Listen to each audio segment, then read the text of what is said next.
ഒരു തടവൈ ഇസ്രവേലിൻ രാജാവാകിയ ആകാബ് ராஜா யூதேவின் ராஜாவாய யோசபாத்தை பார்த்து நீ என்னோடு கூட யுத்தத்துக்கு வருவியா அப்படின்னு கேட்கிறார். ஆனால் இந்த யோசபாத்து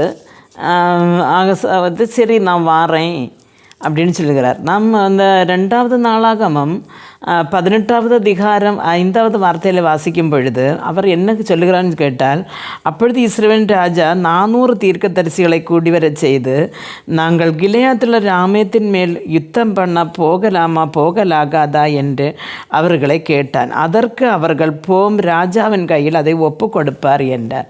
அருமையான தேவனுடைய பிள்ளைகளை, இப்போ யுத்தத்திற்கு போகிறதுக்கு முன்பு இந்த ஆகாப் ராஜா 400 தீர்க்கதரிசிகளை கூப்பிட்டு கேட்கிறார். 400 பேரும் ஒரே சத்தமாக சொல்லுகிறார்கள், நீங்கள் போங்க, நான் அவர்களை உம்முடைய கரங்களில் கொடுப்பேன் அப்படின்னு சொல்லி.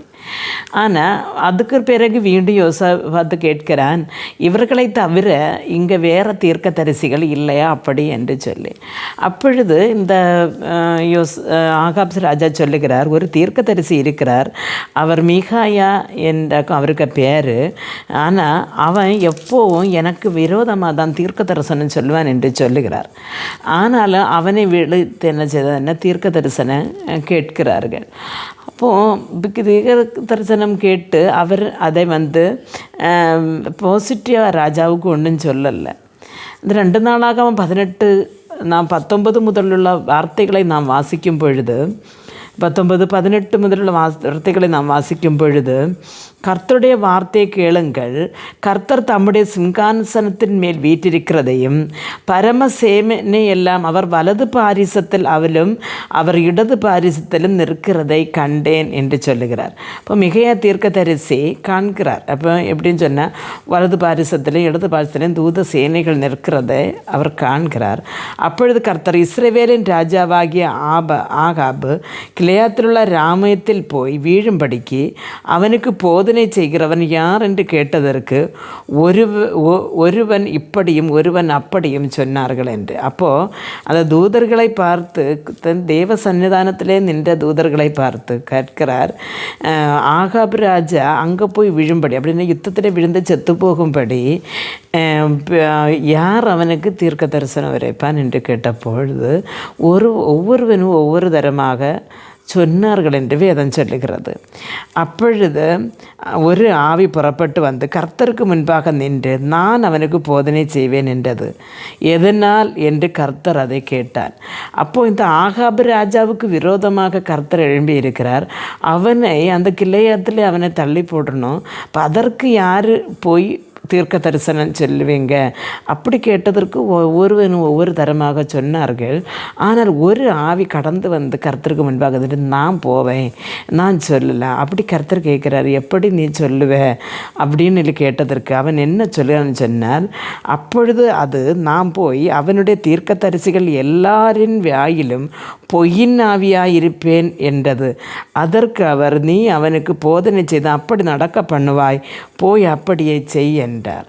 அப்போ அது என்ன சொல்லிச்சு, இந்த 400 தீர்க்கதரிசிகளின் வாயிலும் நான் என்ன செய்வேன், பொய்யின் ஆவியாக இருப்பேன் என்று சொன்னது. அருமையான தேவனுடைய பிள்ளைகளை, நாம் தீர்க்க தரிசனங்களை நாடி தேடுகிறதுண்டு.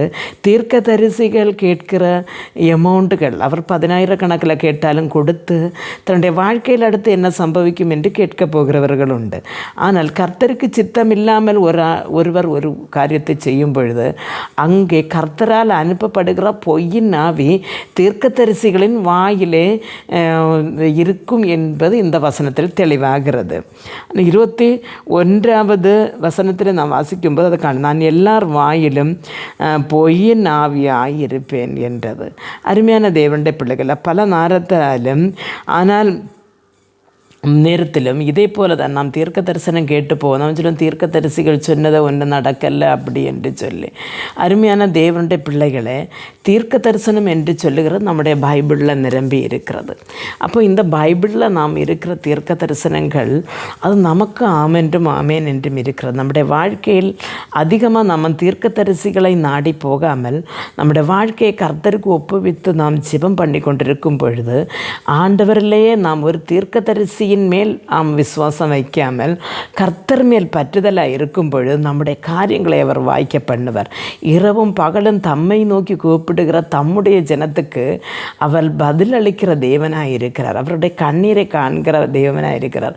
நமக்கும் கர்த்தருக்கும் இடையிலே வேறொரு மத்தியஸ்தன் இல்லை. ஒரு கர்த்தருக்கும் நமக்கும் இடையிலே மத்தியஸ்தன் என்று சொல்லுகிறது இயேசு கிறிஸ்து மட்டும். நாம் இயேசு கிறிஸ்துவை விழித்து நாம் கேட்கும் பொழுது கர்த்தர் அதற்கு நமக்கு என்ன செய்ய பதில் கொடுப்பார். அருமையான தேவனுடைய பிள்ளைகளை, இன்று அநேகரும் தீர்க்க தரிசனங்களை நம்பி தீர்க்க தரிசிகளின் புறகே ஓடி பல மதமான இக்கட்டுகளில் விழுகிறது உண்டு. அது அந்த தீர்க்க தரிசிகளின் குழப்பம் இல்லை, தேடி போகிற நம்முடைய குழப்பம். அதனால் நாம் என்ன செய்ய வேண்டும் என்று சொன்னால், நாம் எமக்கு ஒரு காரியம் உண்டு நின்னால் கர்த்தருடைய சமூகத்தில் உபவாசமாக இருந்து தனிப்பட்ட முறையிலே கர்த்தரோடு நாம் ஆலோசனை கேட்டு ஒவ்வொரு காரியத்துக்கும் நம் காலடிகளை எடுத்து வைக்கும் பொழுது உண்மையான பாதையில் கர்த்தர் நம்மை நடத்துவார்.